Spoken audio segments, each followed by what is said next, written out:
Ya, shalom sahabat yang terkasih dalam nama Tuhan Yesus. Puji Tuhan kita bertemu kembali dalam kasih-Nya. Beberapa bulan dan beberapa minggu ini beranda YouTube saya dipenuhi dengan berita jika Pendeta Joshua Tewu telah mualaf. Kabar berita tersebut hampir di semua channel-channel saudara muslim ya, memuat berita tentang mualafnya Pendeta Joshua Tewu. Bahkan kabar ini banyak diaminkan oleh komentar-komentar atau subscriber channel tersebut. Kalau kita melihat banyak sekali komen-komen mereka mengaminkan jika Pendeta Joshua Tewu telah masuk Islam. Banyak mereka yang berkata Masya Allah, Alhamdulillah, ada yang berkata Allahu Akbar. Pokoknya lengkaplah sahabat, puji-pujian atau ucapan kata basmalah kepada sesembahan mereka. Oke, nah kita lihat ini foto ini sahabat, bagaimana ya, banyak sekali. Dan berita tentang mualafnya Joshua Tewu sangat banyak sekali sahabat di YouTube. Belum di TikTok, belum lagi di Reel, dan belum di snack video, dan belum di aplikasi-aplikasi media sosial lainnya. Luar biasa memang ya. Dan penonton di konten-konten tersebut tidak bisa dibilang sedikit sahabat. Penontonnya rata-rata puluhan, bahkan ratusan ribu. Mereka semua sangat percaya sekali jika Pendeta Joshua Tewu telah masuk Islam. Namun beberapa jam yang lalu saya melihat di sebuah channel Kristen sahabat, Pendeta Joshua Tewu masih menyampaikan firman Tuhan dalam ibadahnya di sebuah gereja, dan ibadah tersebut disiarkan secara live. Iya. Baik sahabat, kita lihat kebenarannya bagaimana isi khotbah daripada Pendeta Joshua Tewu. Apakah dia sudah berkhotbah tentang Islam atau masih berkhotbah tentang Kristen? Jangan-jangan beliau sudah berceramah tentang indahnya Islam, atau ceramah tentang hidayah telah menjemput saya memeluk agama Islam. Ya. Karena ada banyak sangkaan ya. Banyak orang menyangka jalan ini lurus. Banyak jalan yang disangka orang lurus, tapi ujungnya menuju maut. Halo? Banyak jalan yang disangka orang lurus, tapi ujungnya menuju maut. Kenapa? Karena ini dia, bicara sangkaan itu berarti kira-kira, ragu-ragu, nggak jelas, nggak pasti. Makanya dikatakan banyak jalan yang disangka orang lurus, tapi ujungnya menuju maut. Halo, bisa paham ya?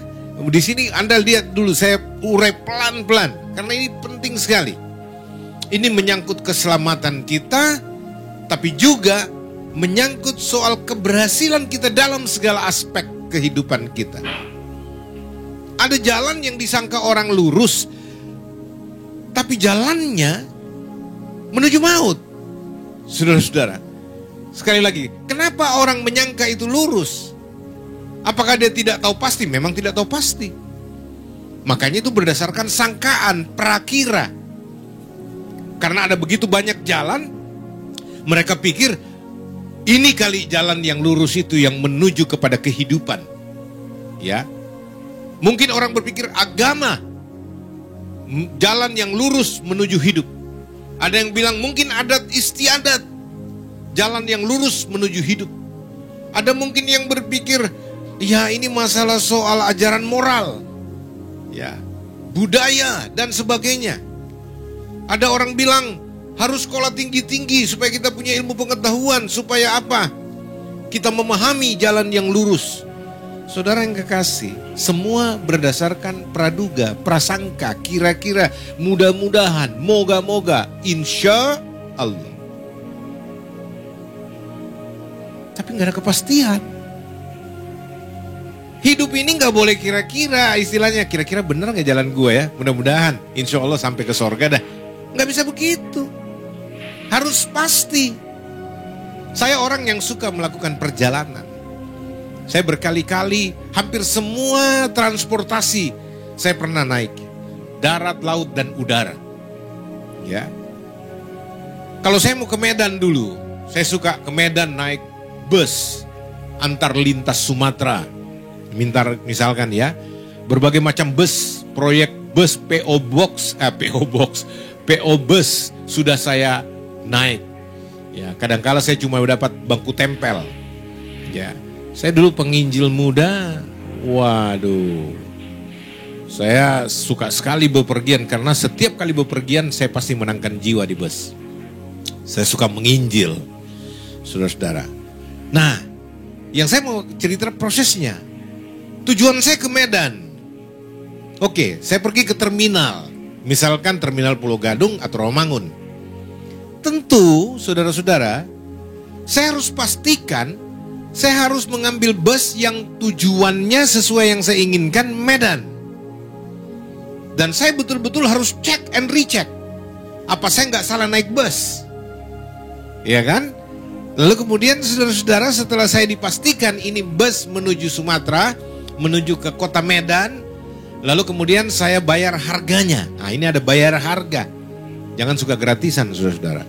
Karena kalau gratisan, bus penuh, saudara diturunkan di tengah jalan. Ya kan, ngeri juga ini. Ya, kalau bayar, orang berhitung ya, dia bayar walaupun kelas ekonomi misalkan. Ya, tapi ada harga yang harus dibayar. Setelah saya bayar harga tiket, saudara, di atas bus, saya nikmati perjalanan. Dan kadangkala kalau saya harus istirahat tidur, karena biasanya 2 hari 2 malam dulu, 48 jam ya, ke Sumatera Utara. Karena lewat darat, menyeberang ke Lampung, Bakahuni, ya lalu saudara-saudara lewat selatan dan seterusnya. Apalagi jalan dulu masih belum terlalu baik. Pokoknya cukup memakan waktu. Waktu saya mau istirahat, saya tidur. Di bus saya tidur, saya santai, saya berdoa, saya baca Alkitab. Yang saya tahu satu waktu, siang malam, petir kilat, hujan, dan sebagainya, saya nggak takut. Saya ada di dalam bus yang satu waktu, tepat pada harinya. Kalau toh dia bocor ban, ya tertunda beberapa jam lah gitu.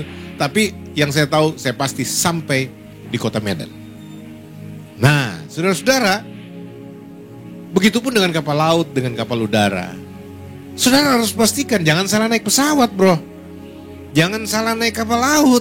Jangan salah naik bus. Karena saudara pasti tidak diantar ke tempat saudara. Ya. Saudara, saya pernah salah naik bus. Saya mau singgah di kampung mertua saya, Indrapura Asahan. Saya salahnya apa? Karena saya bilang di Indrapura, tapi saya dikasih turun di Air Putih, Kecamatan Air Putih. Ya elah, sambung lagi, bayar harga lagi, rugi. Ya, karena apa? Dia nggak lewat di situ rupanya. Saudara-saudara, banyak kali kita dalam hidup kita hanya sekedar mengiyakan tawaran orang. Ya, misalkan garogol. Nah, ini waktu naik bus kota misalkan, ya. Saudara, kita harus tahu betul ini mobil Grogol Maya Saribakti dulu. Ya. Atau dia cuma lewat Grogol tapi kemudian ya daerah Grogol tapi bukan stasiunnya, karena waduh banyak sekali alternatif. Nah, kalau kita tidak periksa baik-baik, kita bisa turun di tempat lain, saudara-saudara. Nah, kalau perjalanan di kayak bus, kapal laut, kapal terbang, masih bisa kita ganti bus. Ya, kalau salah, ternyata salah, wah saya salah ini. Walaupun rugi, 2 kali bayar harga, tapi kemudian kita bisa ganti bus. Tapi saudara-saudara, kalau nanti sudah di ujungnya baru saudara tahu, wah ternyata salah. Wah enggak, ternyata bukan ke kota ini, repot. Bayangkan kalau saudara yakin saudara beragama, lalu agama itu akan bawa Anda ke sorga. Tiba-tiba Anda buka mata, ternyata nggak di sorga. No turning back. Tidak ada jalan putar balik. Nggak ada, saudara-saudara. One way to heaven. Hanya satu jalan dan satu arah ke sorga. Nggak ada di tengah jalan bilang, salah jalan ini. Ya, dan saya mau kasih tahu, neraka juga begitu. Jalan ke neraka juga satu arah. Tidak ada tempat putar balik. Ya. Jadi satu arah jalan ke neraka, tidak ada jalan balik, dan satu arah jalan ke sorga. Kalau saudara salah jalan, aduh repot. Jadi pastikan saudara ada di transportasi yang benar, saudara ada di iman yang benar, kepercayaan yang benar, saudara harus bertuhan yang benar, supaya Anda bisa masuk sorga yang sejati, sorga yang benar. Karena ada banyak juga orang tawaran sorga. Banyak calok-calok sorga ini. Sorga, sorga, sorga. Banyak saudara-saudara. Ya, orang-orang yang menawarkan, lu pindah agama gua aja. Ya, ngapain beragama? Lihat aja modelnya. Enggak, Kristen, Buddha, Hindu, Islam sama aja. Orang beragama tapi ngaco hidupnya. Ya, lebih bagus gak usah beragama. Ini tawaran alternatif. Lebih bagus lu jadi agnostik. Gak usah beragama. Macam-macam tawaran saudara-saudara. Tapi saya mau kasih tahu sama saudara, hanya ada satu jalan yang benar menuju hidup.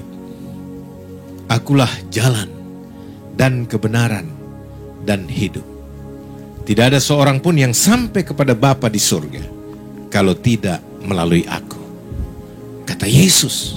Ya sahabat yang terkasih, begitulah mereka ini sahabat, mudah sekali bereforia dengan sesuatu yang hoax ya.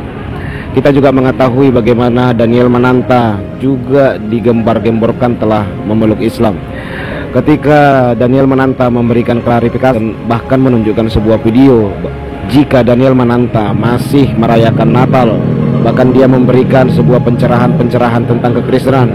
Banyak orang yang sudah tergiur tidak terima dengan beritanya bahwa Daniel Mananta masih Kristen. Mereka berkata, oh Daniel Mananta diancam oleh orang Kristen supaya tidak masuk Islam. Oh itu hanya sandiwara dia saja supaya dia tidak dihabisi nyawanya oleh orang Kristen. Oh dia itu sedang takut karena diancam. Macam-macam lah berita ini sahabat. Oke sahabat yang terkasih, Tuhan Yesus memberkati. Kita sudah melihat ya, Pendeta Joshua T. batal mualaf, dia lebih memilih Kristen. Haleluya, shalom.